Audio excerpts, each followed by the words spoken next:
I've had this KTM 390 Enduro R since it came out in June. I've ridden it on and off the pavement. I did a huge chunk of the Oregon BDR on it, fully loaded with luggage, and I took it up the remaining expert section on the Oregon BDR, the Cache Mountain expert section, as well as rode it around the sandy, kind of rocky technical stuff in the Big Lake area. Check out the other videos in the playlist for the 390 Enduro if you want to see the kinds of riding I've taken it on, but I feel like at this point I'm ready to review it. I have enough experience with it on enough diverse types of terrain. This bike also shares a lot of similarities with the 390 Adventure R, so I'll be talking in general terms about both, though the Adventure has some significant differences which we'll also discuss. First things first, let's talk about the specs of this machine so we all know what kind of bike we're talking about here. This is a liquid-cooled single-cylinder 4-stroke with a 399cc displacement.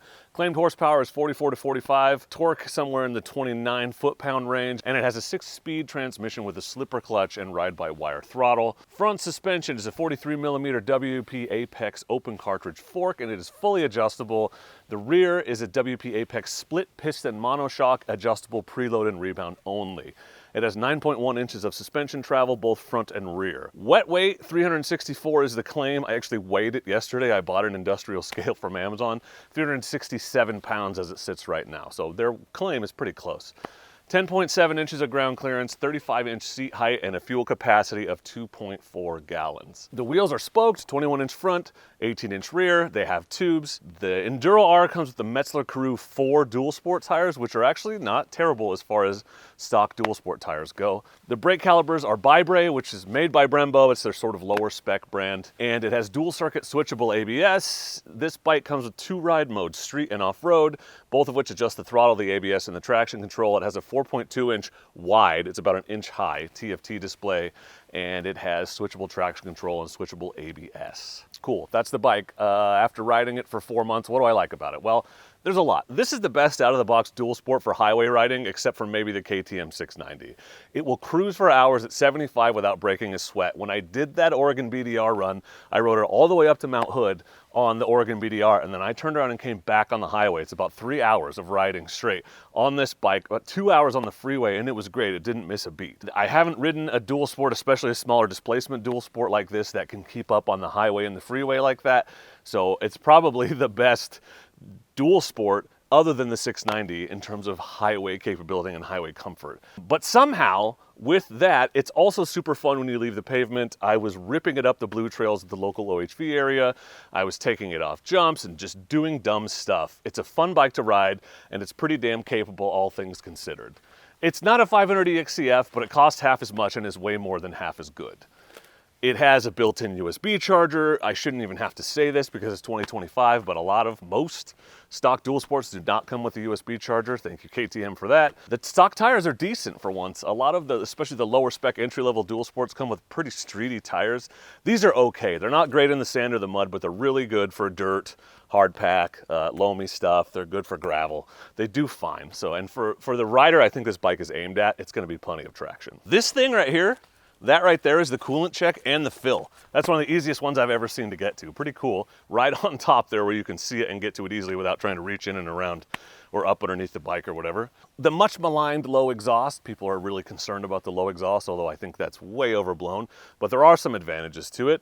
You don't need heat shields and there's no other complications when you're mounting luggage. You can just throw it on there. The ABS on this bike is automatically disabled in off-road mode, and it stays in off-road mode if you turn the key off. I shouldn't even have to mention this either. That should be standard, but it isn't. A lot of companies do not do that. Both resetting with the key, the ABS, and everything will come back on, or 2, you switch to off-road mode and then you have to go in and turn the ABS off also every time. This doesn't have that. I can switch on the fly. The switching is a little more complicated than it should be, or than it could be, I should say, but it's pretty good overall by comparison. Maybe the best feature of this bike is the price. This is a $5,500 bike, $5,500 MSRP. I seriously don't understand how they can sell this bike that cheap. It is the same price or almost the same price as the KLX 300 and the CRF 300L, but this bike has a lot more features and a lot more power.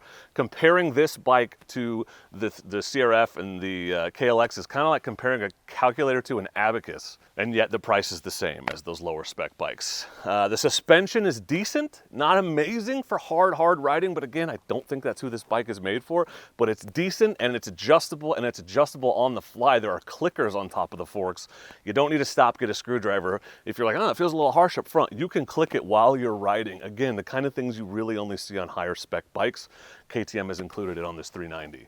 The CRF doesn't even have adjustable suspension, and the KLX does, but you gotta like get on the ground underneath to adjust clickers with a screwdriver. So this is a night and day difference between those. Can you see the linkage right there? It's on top of the swing arm. It's on the one side, it's offset, so it's protected from damage from rocks, from things hitting it from underneath. You know, that's a vulnerable point on a lot of bikes. The rear shock adjustment is really easy to get to. There's an adjustment, just a flathead screwdriver on the bottom, and then it's, I think, 2 bolts or 1 bolt to take that panel off, and you can do the preload super easily.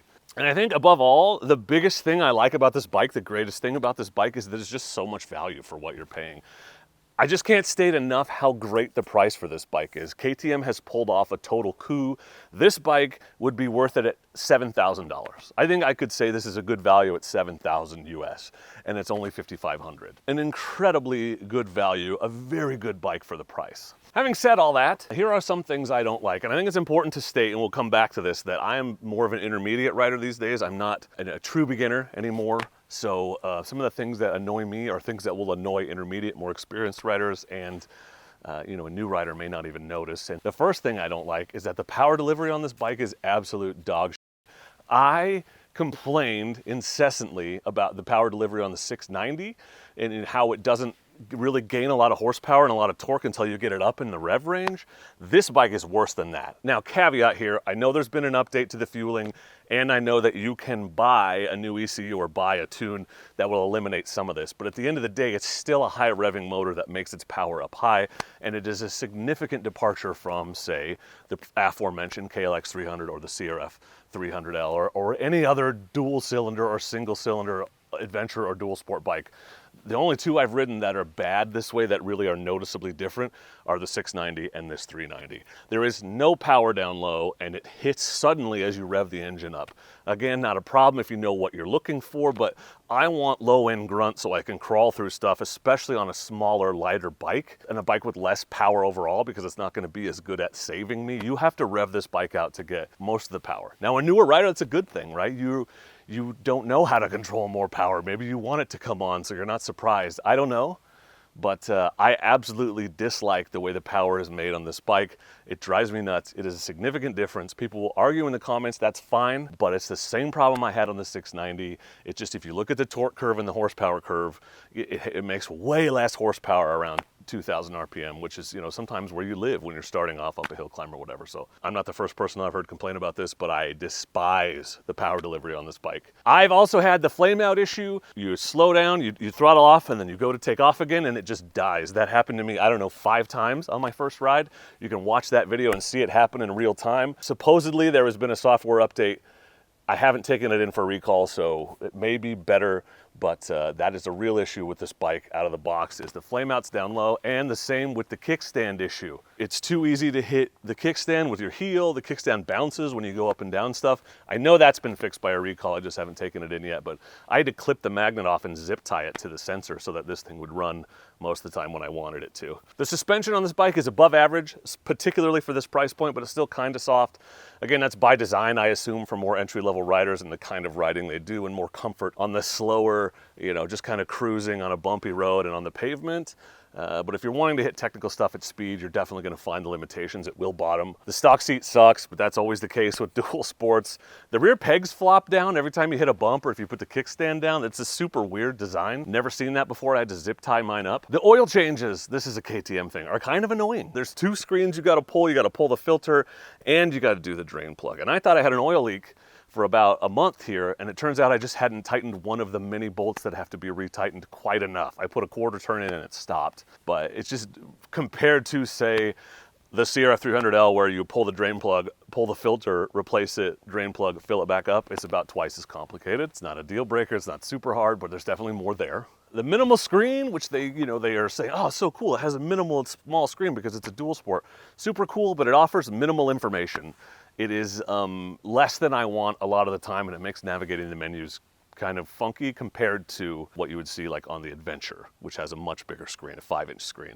And also, this bike doesn't have a fuel gauge. I was just saying all that stuff about how great the technology is and how the package is so great, but it doesn't have a fuel gauge. Like, That's not a thing anymore. Modern dual sports come with fuel gauges. I think the KLX is the only one I know of that doesn't have one. They may have even added that.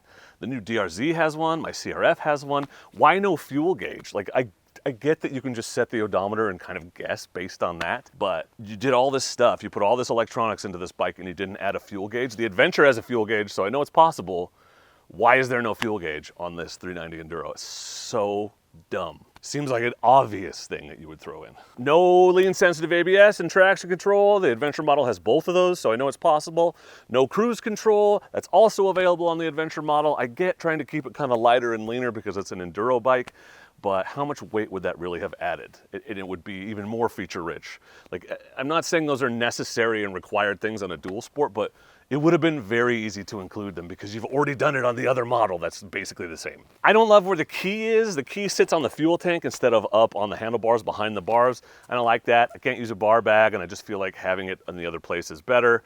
The stock skid plate is inadequate. It's a freaking soda can, again, pretty standard. It takes 7 button presses to switch between off-road and street mode. This bike needs a dedicated mode switch button.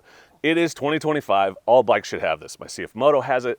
Why don't more bikes just have a button that lets me switch modes? I should not have to go into a menu while riding to switch the mode. You know, you can do it on the fly, which is great, but you have to stop and look down at the screen unless you memorize the Konami Code series of button presses that freaking get you to switch from one to the other. Everything is great, on the fly switching, saving the settings, automatic ABS disabling is amazing. Why does it take so many button presses to switch? It shouldn't. Give me one button. That's all I want. There's already a 4-way selector. Just let me press down the middle like a PlayStation joystick to switch that. This bike also is very heavy. It's not super heavy on paper compared to, say, an adventure bike, but it is much heavier than a KLX or a CRF or even the DRZ. I just moved to the DRZ so that I could move this bike out here, and it is significantly more difficult to move around the garage. It wears its weight differently, and it just feels different when you're riding it, when you're moving it, and when you're loading it. That's, I guess, just what happens when you shove a pretty big street bike engine into a dirt bike frame. But it definitely feels heavier and is heavier statistically and also anecdotally than other bikes it's competing with. The 2 modes, and there's only 2 even though there are 3 or 4 on the Adventure, there's more on the Adventure. The 2 modes are technically configurable, but all you can do is change the display, and there's only 2 options for that, and turn the traction control on and off. That's it. There's no adjusting the throttle. There's no adjusting the traction control inside the modes. It's either on or off. So it's limited. And again, you didn't have to do that. You have the technology. We have the technology. We can rebuild it. Why didn't you just do that? And I just think overall, when you look at what they did with the Adventure, that's only $1,500 more. There's a lot to be disappointed with here. Things that should have been easy to include that they didn't. Even, like I said, this bike would be a bargain at $7,000. So include some of that stuff and make it $6 grand. Make it far and away the best choice for dual sports because it's just got so much more stuff than the others. Why leave out these super obvious things like a freaking fuel gauge? What the hell is that? I've been trying to make this review for at least a month now. I can't help wondering who this bike is supposed to be for. It's a question I've been struggling with for months, and one of the biggest reasons why this review took so long for me to put together. I couldn't, and I still can't decide how to approach it.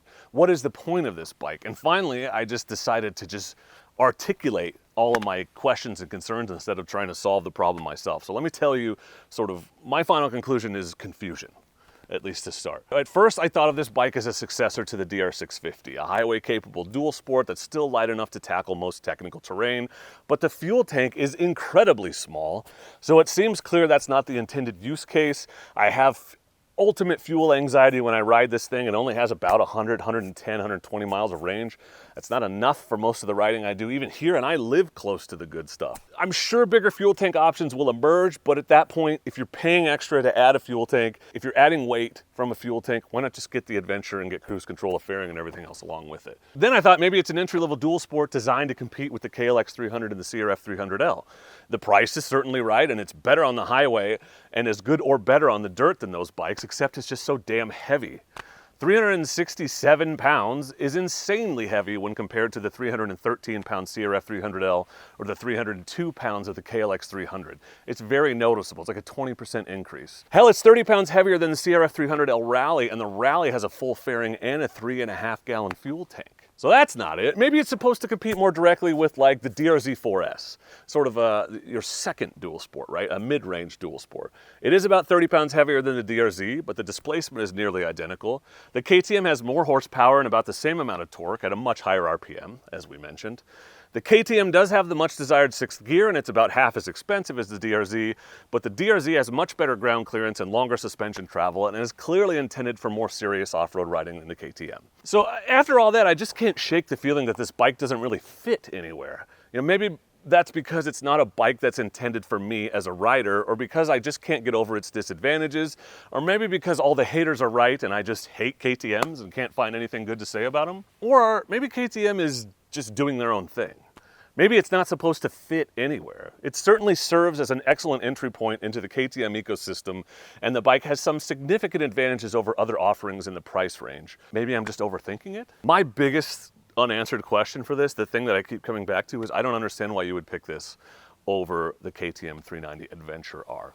The obvious response to which is, well, why did you buy the Enduro and not the Adventure? There's two reasons there. One, I knew everyone would be riding and reviewing the Adventure, and two, this is what the dealership had. Let's talk about the comparison between the two.